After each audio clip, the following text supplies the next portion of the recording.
Smart Cause, c'est notre rubrique consacrée aux associations en partenariat avec DIFT. Je vous présente mes invités. Clara Piget, bonjour. Bonjour. Bienvenue. Vous êtes la cofondatrice responsable des opérations de DIFT, habituée de ce plateau, on peut dire les choses comme ça. Et Kinda Garman, bonjour. Bonjour. Bienvenue, vous êtes directrice générale des bureaux du cœur. DIFT en quelques mots. Exercice classique pour Clara Piget. Alors DIFT, c'est la contraction de don et gift pour commencer.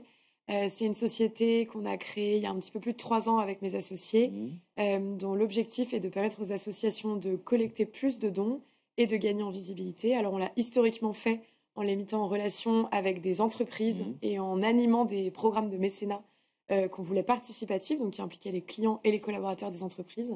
Et on s'ouvre depuis peu au grand public en permettant à chacune de se créer une cagnotte solidaire au bénéfice d'une association de son choix.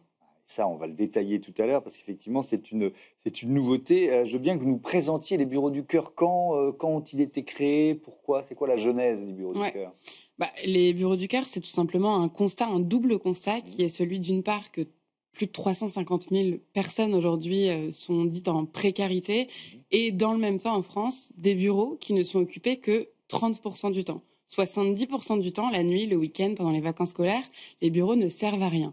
Et donc, les bureaux du cœur ont vraiment voulu aller à contre-pied de ces deux constats-là, à savoir comment mettre à disposition des bureaux la nuit et le week-end à des personnes en situation de précarité pour leur permettre de s'insérer dans la société. Ouais. L'association, elle existe depuis longtemps? Elle existe depuis 2021, mais elle s'est énormément développée puisque donc on a eu nos premiers accueils en 2021. Donc nous, on a un vocabulaire assez précis, mais donc on fait des accueils avec des invités. Donc un invité est une personne en situation de précarité qui est accueillie dans un bureau d'entreprise.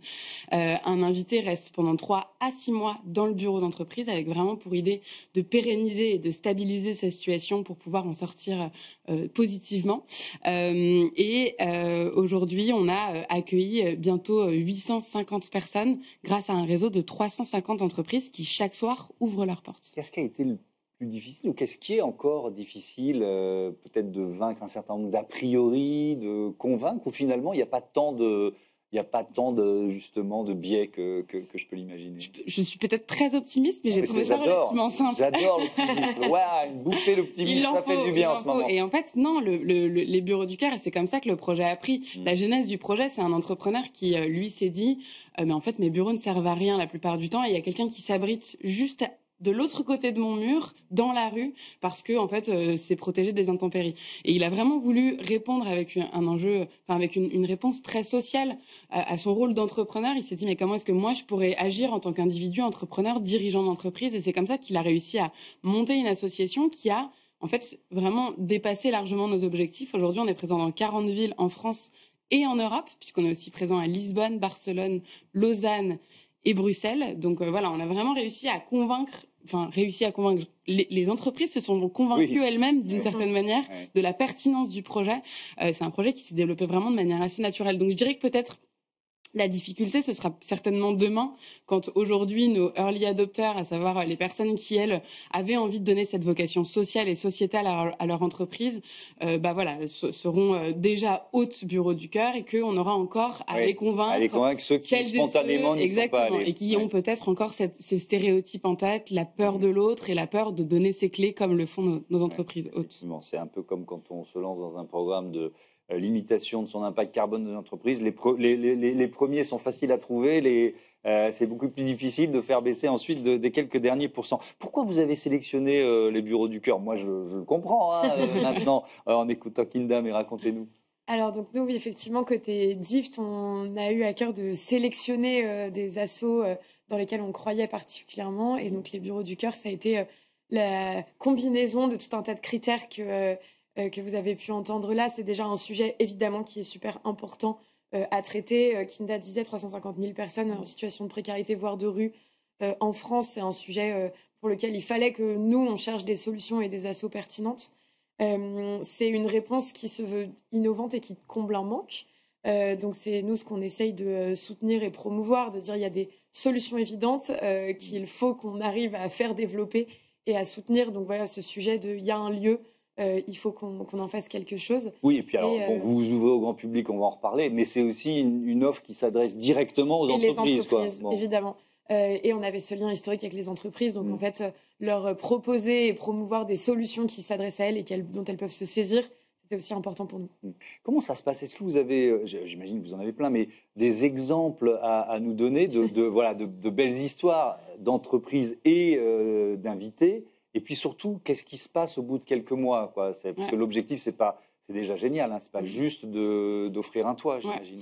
Très concrètement, les invités qui donc nous sont prescrits par des organismes sociaux, donc déjà ils sont prescrits par des organismes sociaux, ce sont des organismes qui nous disent on pense que ces personnes pourraient répondre à un certain nombre de critères et il en faut malheureusement, mais pour s'assurer que l'accueil pourra bien se passer au sein de l'entreprise.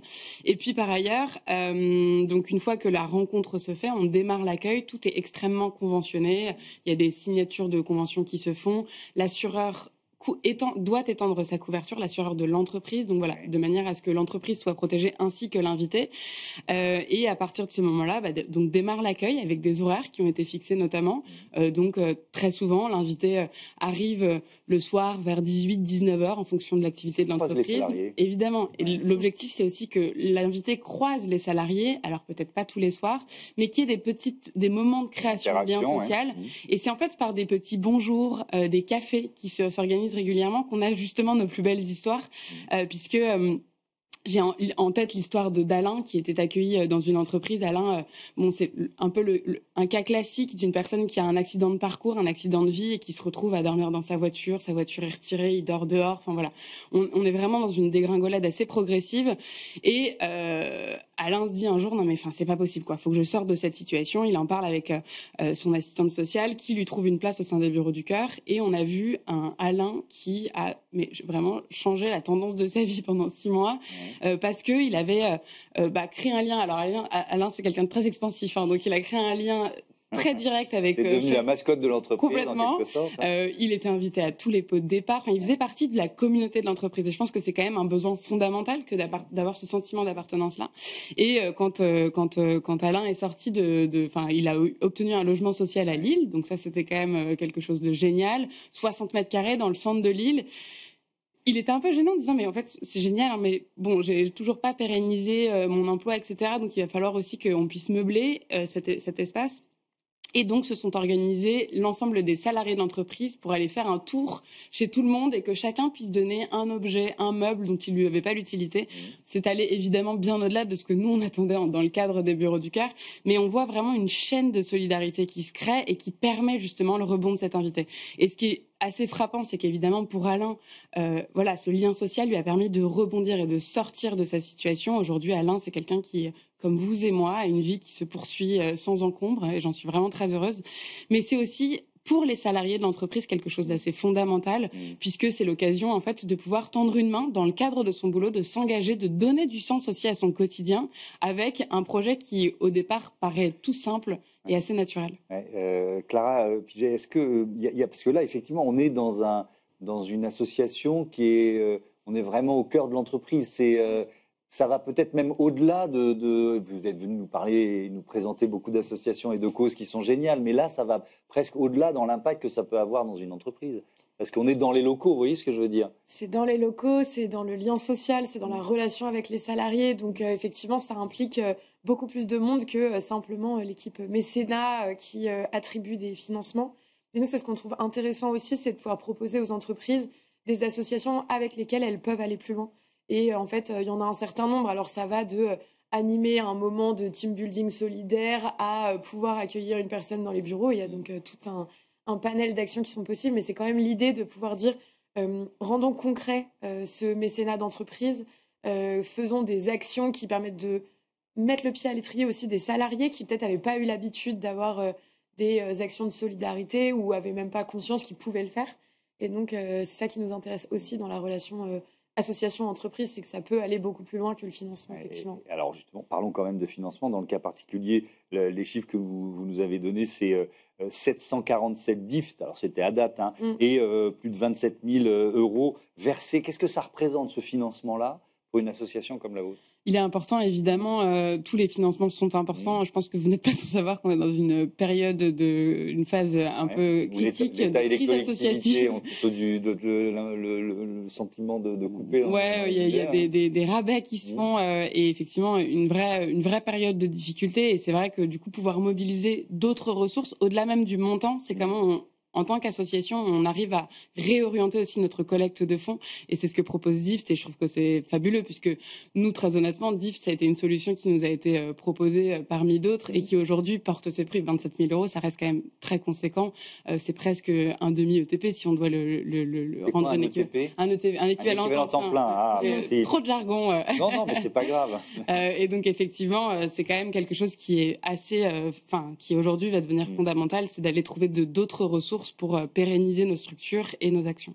Allez, on termine, il nous reste 1 minute 30 pour quand même, Clara, nous parler de cette nouveauté. Là, c'est quoi? C'est une solution de cagnotte, c'est ça, qui est proposée à nous tous, aux particuliers? Depuis la rentrée, on permet à tout le monde, donc vous, moi, n'importe qui dans la rue, de se rendre sur le site de DIFT et de créer une cagnotte solidaire qui sera au bénéfice d'une association.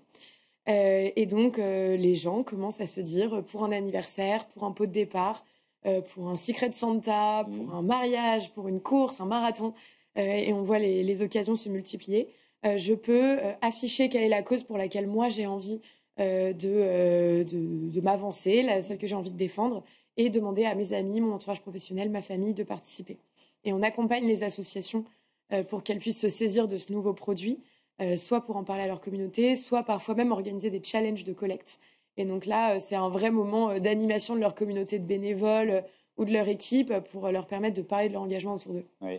Ce sont des associations que vous avez déjà choisies, que vous proposez déjà, ou ça peut être une nouvelle association? Ça peut être une nouvelle association. On ouvre effectivement la possibilité de partenariat à toutes les associations d'intérêt général sur les sujets sociaux, environnementaux, et à partir d'un minimum de structuration. Donc, il faut avoir un conseil d'administration, des comptes.